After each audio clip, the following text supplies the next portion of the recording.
경기 침체를 가늠할 수 있는 여러 지표들이 있잖아요. 지금 상황에서 네. 팀장님께서 주목하는 데이터는 어떤 건지가 궁금하거든요. 저는 결국엔 방향을 보는 게 제일 중요하다고 생각을 해요. 다른 것들보다도 미국의 경기가 둔화될 것 같다라는 두려움이 조금씩 나타나는 것 같아요. 지금 원달러가 되게 엔화의 움직임을 추수하는 경향이 되게 강해요. 미국 연준 입장에서는 금리 인하를 갖다가 소극적으로 하면서도 되게 효율적으로 해야 돼요. 굉장히 좁은 길이죠. 그러니까 난이도가 높아지는 거죠. 해리스 트레이드 같은 경우도 TV 토론 이후에는요, 조금은 더 다시 클리어하게 나타나게 되지 않을까.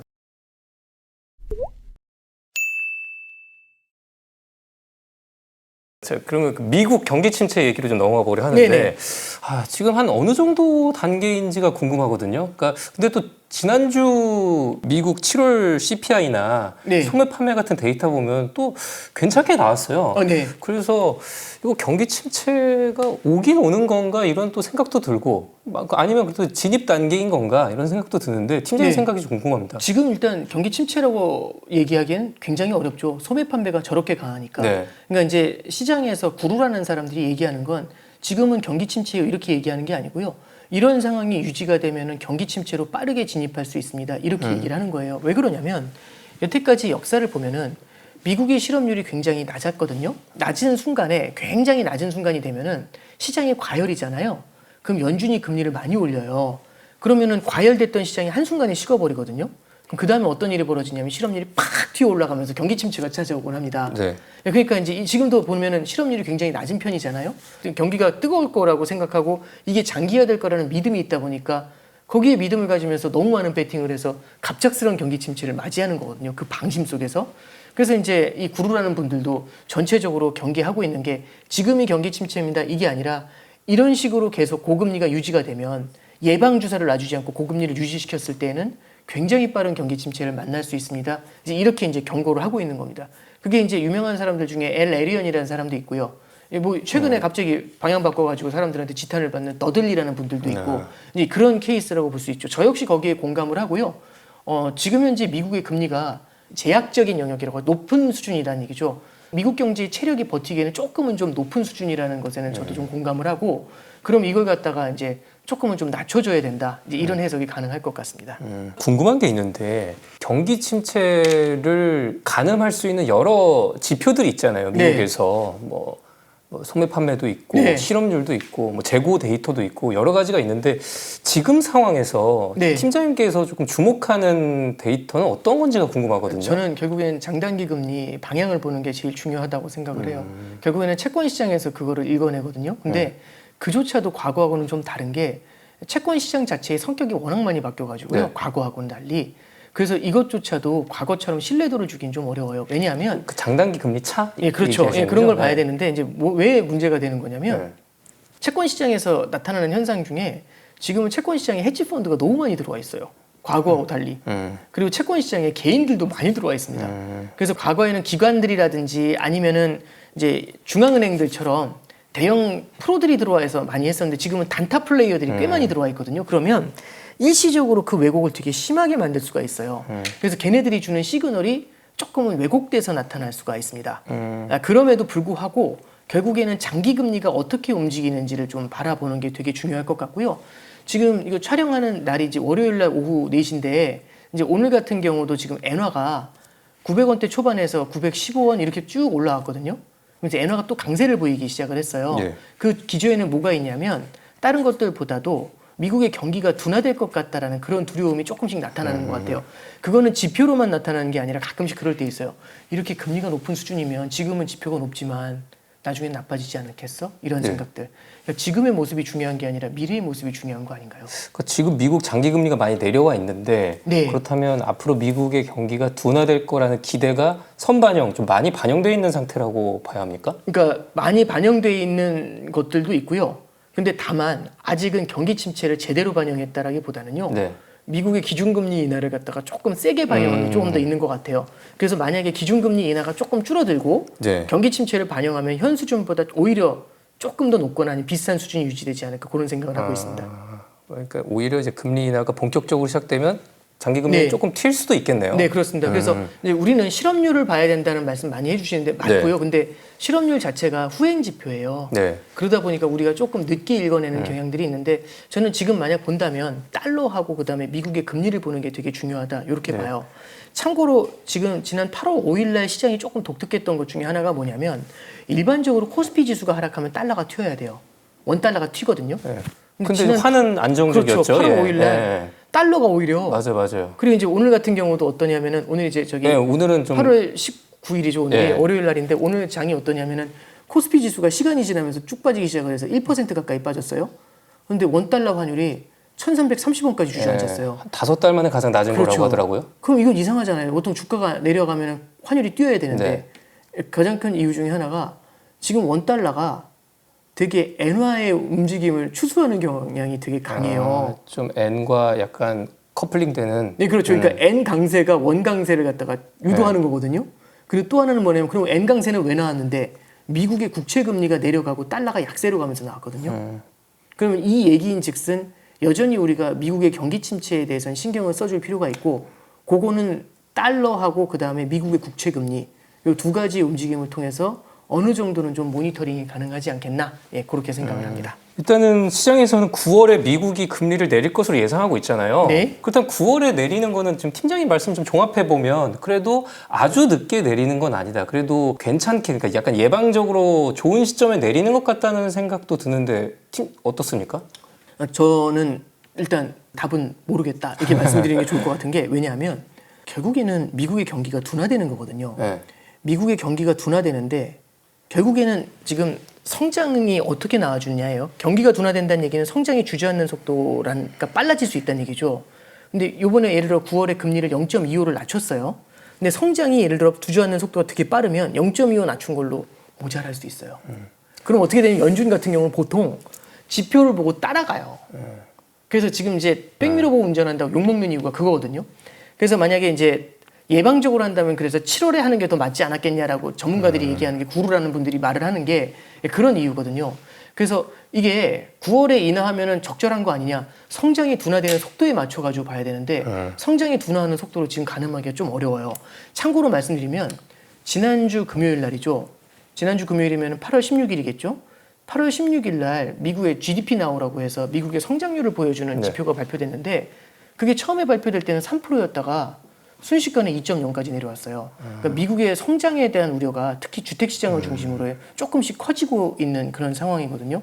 이런 걸 봤었을 때에는 결국에는 언제 금리 인하를 하느냐 이것도 되게 중요하겠지만 결국에는 성장을 갖다가 성장이 주저앉는 걸 얼마나 앞서가서 제어를 해줄 수 있겠느냐 이게 되게 중요한 포인트라고 저는 생각을 합니다. 일단 시장에서 바라는 건 그렇다면 뭐 B컷 얘기까지 나왔었잖아요. 네네. 그러면 올해 한 번만 내리는 게 아니라 여러 차례 내리는 거를 기대하고 있는 것 같은데 네. 또 이런 기대를 연준이 받아주지 않으면 또 변동성이 또 커지는 또 상황이 나올 것 같단 말이죠. 이게 왜 어렵냐면요. 지금은 자산 가격하고요. 인플레이션이 좀 연결이 된 것 같아요. 자산 가격과 성장과 인플레이션. 왜냐하면 사람들이 너무 자산 가격이 많이 올라가게 되면 소비를 하거든요. 그 소비가 성장을 자극하고 그게 물가를 자극하곤 해요. 그럼 자산 가격의 상승이 성장하고 연결돼 있다라고 한번 잠깐 가정을 하고 들어가 볼게요. 그럼 만약에 자산 가격이 급격히 하락하잖아요. 그럼 성장이 급격히 둔화돼요. 그럼 물가가 빠르게 안정이 되겠죠? 네. 그럼 금리를 많이 낮춰야 돼요. 근데 금리가 내려갈 거라고 생각을 하니까 많이 내려갈 거라고 생각하니까 시장이 씩 웃어요. 그럼 뭐부터 돌리냐면 자산 가격부터 돌리거든요. 그럼 자산 가격이 올라가면 소비가 살아나겠죠. 물가가 소비가 살아나면 물가도 올라오면서 다시 금리를 갖다가 인상해야 되는 문제가 생길 수 있죠. 그래서 이게 참 어려운 게 뭐냐면 이게 시장이 너무 똑똑해진 거예요. 옛날에 비해서. 너무 많은 경험을 했고. 왜냐하면 이 정도 아프면 금리를 내려주는구나 이걸 안 거거든요. 그럼 예를 들어서 이제 애가 있는데 애를 좀 혼냈어요. 근데 너무 많이 혼내니까 애가 울어요. 자지러지게 울어요. 그러면 얘를 달래기 위해서 사탕을 줘야 되겠다 이 생각을 하는데 애가 생각하는 거예요. 이 정도로 자지러지게 우니까 과거의 패턴을 보면 저 사람은 나한테 사탕을 줬어. 이걸 알고 있는 거예요. 그래서 자지러지게 울면서 어른이 걱정하는 모습을 보이니까 바로 웃어요. 왠지 아세요? 사탕 줄 것 같아서. 그렇죠. 그럼 어른은 줘야 됩니까 말아야 됩니까? 웃고 있는데. 그러니까 애매하죠. 야, 저 이걸 줘야 되냐 말아야 되냐. 지금 되돌리고 있는 일본 증시하고 미국 증시를 보면은 미국 연준은 기준금리를 인하해야 될까 말아야 될까 이 고민을 하게 되거든요. 그러면 보통 어떻게 되냐면 머뭇머뭇해요. 네. 그러니까 과감하게 안 들어가잖아요. 과감하게 사탕 안 주고 이렇게 되잖아요. 연준도 똑같아요. 그래서 요즘 뭐라고 하냐면 연준 위원들이 선제적으로 인하한다, 늦게 인하한다 이런 게 아니라 신중하게 인하한다는 표현을 써요. 연준의 비둘기파가. 그럼 신중하게 인하한다는 얘기는 비컷을 팍팍 하겠다 이런 거 아니에요. 네. 천천히 보면서 데이터 보면서 따라가겠다는 겁니다. 저 근데 네. 갑자기 또 불현듯 생각나는 게 변수가 하나 더 생긴 거 아닌가 싶은데 연준 어떤 입장에서는 또 금리를 또 많이 내리게 되면 네. 속도 조절을 잘못하게 되면 이게 또 일본과의 금리 차를 좁히게 되니까 또 엔캐리 청산을 불러일으킬 수 있으니까 또 이게 걱정일 것 같은데요. 이제 되게 중요한 질문 해주셨어요. 그러니까 이렇게 생각하시면 돼요. 네. 그러면 이런 경우가 있습니다. 엔캐리 청산이 언제 나오냐면 금리 차가 줄어들어도요. 미국의 성장이 워낙 강해서 거기서 먹을 게 있잖아요. 엔캐리 청산 안 돼요. 먹을 게 있으니까. 그러니까 미국 자산에 계속 돈을 그렇죠. 두고 있는 게. 예. 예. 근데 예를 들어 미국의 성장이 둔화되면서 미국의 금리가 빠르게 내려가잖아요. 그럼 이때는 돌려야 돼요. 왜냐면 먹을 게 아무것도 없는 거잖아요. 그렇죠. 그러면 무슨 얘기냐면 미국이 금리를 인하했을 때 성장을 다시 부스트업을 해버리잖아요. 그럼 안 나와도 돼요. 근데 금리를 인하했는데 성장이 같이 주저앉잖아요. 그러니까 어떤 케이스가 되는 거냐면 성장이 주저앉는데 이걸 갖다가 그냥 완충해주기 위해서만 되게 소극적으로 밑에 받쳐주죠. 네. 이러면 같이 주저앉아요. 성장과 금리. 그럼 NK 청산 나와요. 근데 만약에 주저앉는데 선제적으로 세게 밀어가지고 오히려 성장을 끌어올리잖아요. 그럼 NKD 청산 안 나와요. 그래서 우리가 이렇게 보시면 돼요. 결국에는 금리 인하를 하면 금리 갭이 줄어드니까 NKD 청산이냐. 금리 인하를 했을 때 미국의 성장을 자극할 수 있잖아요. 그러면 그 문제를 해결할 수가 있어요. 그래서 이제 이게 고차 방정식이 되는 겁니다. 그럼 이제 미국 연준 입장에서는 어떤 걸 풀어야 되냐면 금리 인하를 갖다가 소극적으로 하면서도 되게 효율적으로 해야 돼요. 빵 쏴가지고 그냥 뭐라고 해야 돼? 원샷 원킬? 그러니까 경기 침체를 정확하게 정조준해가지고 한 박씩 쏴줘야 되거든요. 그래서 조금 쏘면서 성장을 부스트업을 할 수 있는 그 방법을 찾아야 되니까 굉장히 좁은 길이죠. 그러니까 난이도가 높아지는 엄청 겁니다. 어려워지니까 엔캐리를 자극하지 않을 정도의 성장을 유지하면서 물가도 그렇죠. 자극하면 안 되고. 그렇죠. 되게 어려운 거죠. 그러니까 이제 야구 투수도 보면은 네. 예를 들어 잘 던지는 투수가 있는데 이 투수가 뭐냐면은 공이 느려요. 다 싱커 뭐 그런 거 뭐 체인지업 이런 것만 던져요. 근데 1루, 2루의 주자가 도루 왕들이 나가 있어요. 예. 그럼 공 던지기가 되게 무섭지 않을까요? 예. 그거 똑같은 거예요. 그러니까 뭐냐면 한쪽에는 인플레이션이 나가 있는 거고 다른 한쪽에는 엔캐리 청산이 있는 거예요. 1, 2루에. 그러면 제가 공 던지기가 연준이라는 투수가 공 던지기가 되게 심란하겠죠. 예, 지금 그런 형국이라고 보시면 돼요. 이제 8월 23일에 네, 그렇죠. 잭슨홀 미팅이 예정돼 있는데 시장에서 많이 주목하더라고요. 네. 지금 뉴스 보고 오니까 경제 전망을 주제로 이제 연설을 한다고 하는데 좀 관전 포인트 어떤 게 되겠습니까? 이제 파월이 과연 어떤 스탠스를 취해주느냐의 문제예요. 그러니까 참고로 말씀드리면 22년도, 23년도 잭슨홀에서 2번 다 매파적이었거든요. 네. 그럼 이번에는 어떻게 돌아설까? 이걸 봐야 되는데 파월 입장에서는 매파로 돌아섰을 때 생길 수 있는 문제, 그러니까 경기 침체가 너무 빠르게 진행될 수 있다는 생각이 들 수 있잖아요.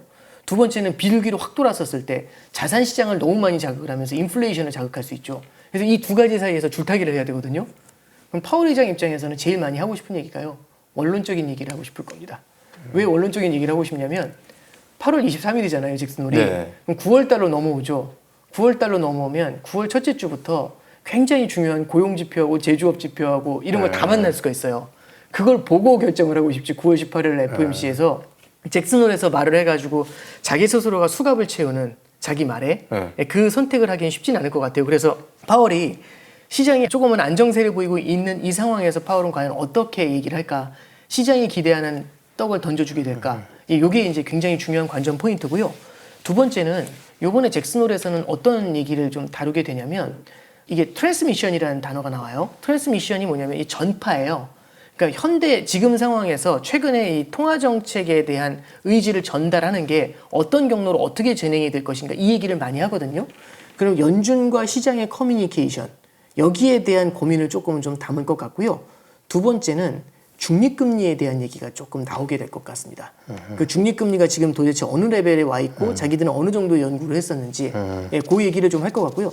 마지막으로 이거는 가능성 높지 않은데 연준이 이제 내년 정도에는 또 통화 정책의 프레임워크를 좀 바꿔야 돼요.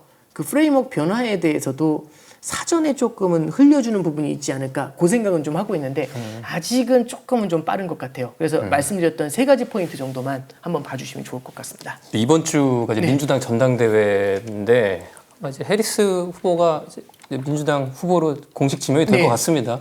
그러다 보니까 좀 시장에서도 약간 이번 주 혼란스럽지 않겠느냐라는 그런 전망들이 나오는 게 뭐 트럼프 트레이드, 예. 해리스 트레이드 네. 이렇게 관련주들이 들썩들썩이는 모습들이 많이 보였잖아요. 네네. 그래서 이게 하반기로 갈수록 더 심해질 것 같은 게 왜냐면 지금 AI도 뭔가 좀 시들시들해진 그런 경향성이 있어서 네네. 그럴 것 같은데 좀 어떻게 보세요? 그러니까 일단 트럼프 해리스 트레이드가 있었는데 엔캐리 트레이드가 일단 그 둘을 삼킨 거죠. 일단은 지금 누구도 그 얘기 안 하고 있지 않습니까? 근데 시간이 가면 갈수록 그게 다시 재차 부각이 될 겁니다. 왜냐하면 사람들은 당장 눈앞에 닥쳐 있는 트레이드에 대해서 고민을 하는 거거든요. 네. 그러다 보니까 지금은 엔캐리가 주목을 받는 거고 지금 그리고 이제 또 하나는 해리스 후보가 아직 경제 정책에 대해서 클리어하게 얘기한 게 별로 없어요. 그래서 9월 달에 트럼프 후보하고 같이 대선 토론회 하거든요. 프레지덴셜 디베이트를. 거기서 아마 이제 트럼프 후보 입장에서는 해리스의 경제 정책을 좀 파고들려고 할 거예요. 그래서 바이든하고 이퀄이다. 너희들이 인플레이션을 만들어 놔가지고 이 어려움을 갖다 고통을 너희들이 안겨준 거다. 이 프레임으로 가두려고 할 거고 해리스 입장에서는 바이든의 정책을 상당 부분은 승계를 하면서 어떻게 바이든과는 좀 차별화를 줄 수 있을지 그 포인트를 만드는 데 주목을 좀 하게 될 것 같아요. 그러면서 이제 성장을 만들어내는 부분들을 좀 주목을 할 거거든요. 네. 그래서 저는 그 트럼프 트레이드하고 해리스 트레이드 같은 경우도 아마 9월 중순 그 이후가 되면은 TV 토론 이후에는요. 조금은 더 다시 클리어하게 나타나게 되지 않을까. 그럼 이제 그 주에 또 FOMC 있거든요. 그 네. FOMC를 끝난 다음에 통화 정책에 대한 이슈, 미국의 성장 둔화에 대한 이슈, 트럼프 및 해리스 트레이드 요 3가지가 같이 겹치면서요. 시장에 굉장히 큰 변동성을 줄 수 있다고 봅니다. 토론 때 각 후보자들이 던지는 메시지에 따라서도 굉장히 좀 시장이 반응들을 하겠네요. 그렇죠. 그러니까 이번에 해리스 후보 같은 경우도 던졌던 메시지 중에 네. 지금 이제 주택을 여러 개를 좀 공급하겠다. 네. 재정 적자를 늘려서라도 주택 공급을 늘리겠다라는 얘기를 하거든요. 그럼 이제 이런 것들은요. 건설 투자를 일시적으로 이제 끌어올릴 수가 있는 건데요.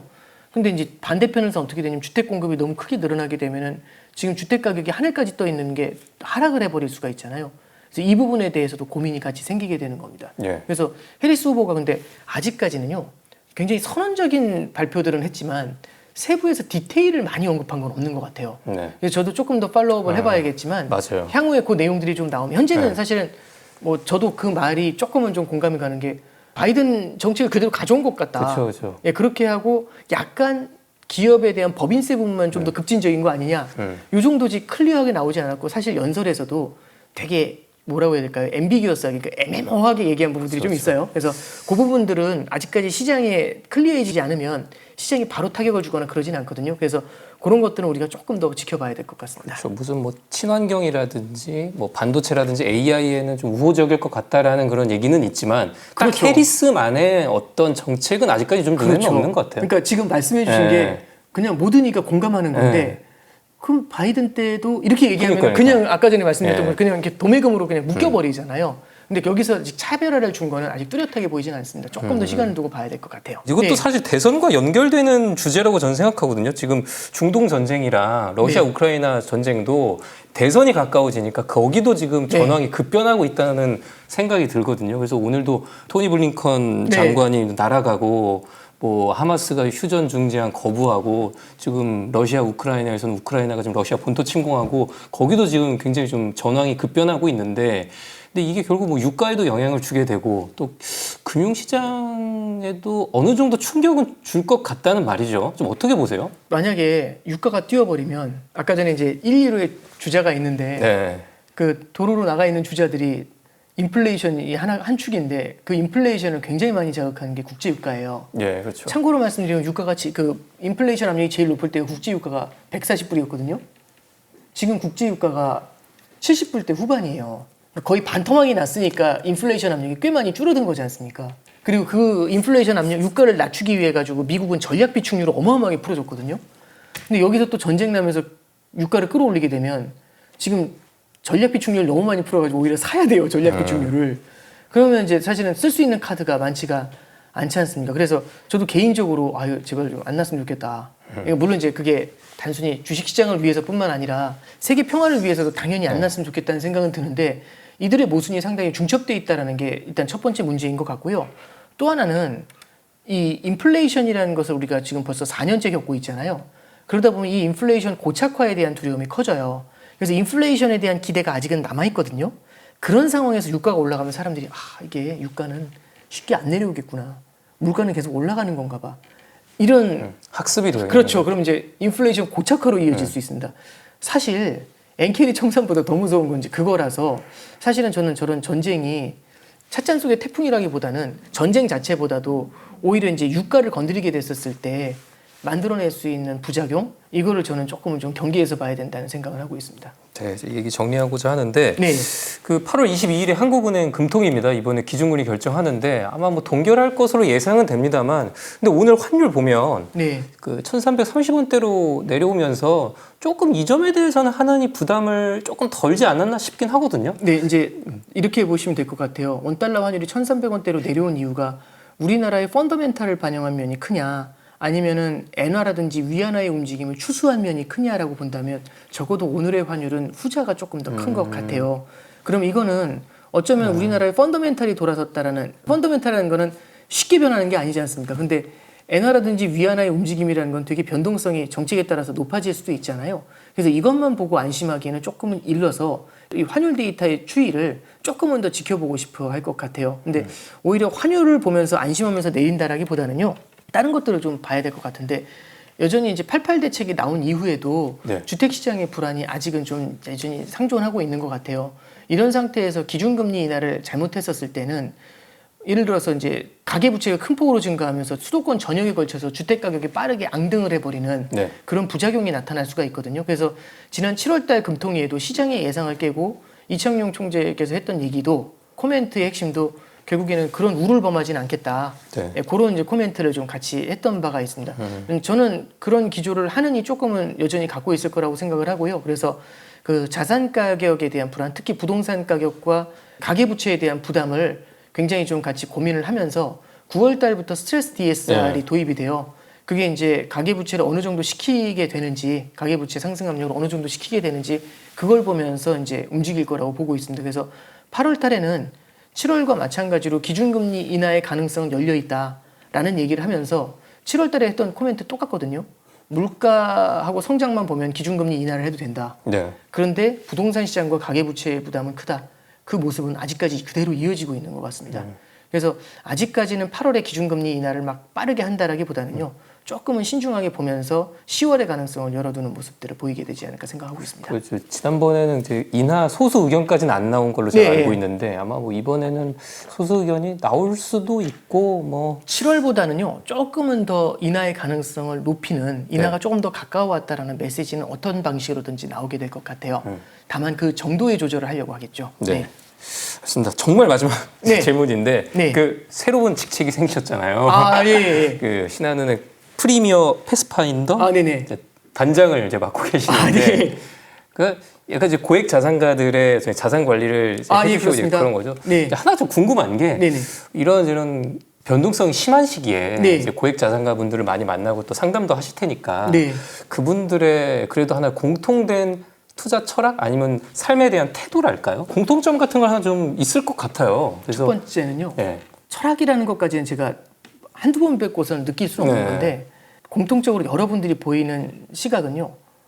경청하시는 게 되게 큰 것 같아요. 물론 제가 조언해드리는 그대로 움직이진 않으시거든요. 그걸 보면서 판단을 하시는 참고로 쓰시는데 굉장히 경청을 많이 해주세요. 그러면 사람이 그런 게 있는 것 같아요. 경청을 하시잖아요. 예. 그럼 더 많이 말을 하게 돼요. 왜냐면 신이 나서. 근데 빨리 그만 듣고 싶다 이러면 말하는 사람도 그만 얘기하고 싶거든요. 그 참 이게 뭘로 설명해야 될지는 잘 모르겠는데 이게 언어로 설명할 수 없는 그 분위기라는 게 분명히 있는 것 같아요. 그래서 저는 경청이라는 게 그분들한테 공통적으로 나타나는 현상이 아닌가 싶고요. 두 번째는 포트폴리오 운용을 하실 때 굉장히 다양한 자산들에 관심을 가지시고 스터디를 굉장히 많이 하세요. 그리고 한쪽으로 너무 다양한 자산을 갖고 있다는 거는 한쪽으로 크게 쏠려가는 모습들 그런 것들 잘 안 보이시고 너무 급하게 움직이시거나 그러진 않아요. 그래서 그분들이 뭐 전문가 수준의 엄청난 지식을 갖고 있다 이런 얘기들보다는요 이제 많은 투자, 이 금융시장이라든지 이런 쪽을 많이 경험을 하셔서 그런지 되게 부안해동한다, 경거망동한다 이런 것들은 조금은 좀 줄이시는 거 아닌가 그런 느낌을 좀 같이 봤습니다. 네. 경청과 다양한 자산 투자, 돈과 시간이 많아서 결국 그러신 거 아닌가 싶긴 한데 네네. 어쨌든 말씀 감사합니다. 오늘 이제 미국 경제 전망부터 엔화의 흐름 또 우리 경제 전반까지 폭넓게 짚어봤습니다. 신한은행 오건영 팀장님과 이야기는 오늘 여기까지 나누도록 하겠습니다. 팀장님 오늘 고생 많으셨습니다. 네, 감사합니다.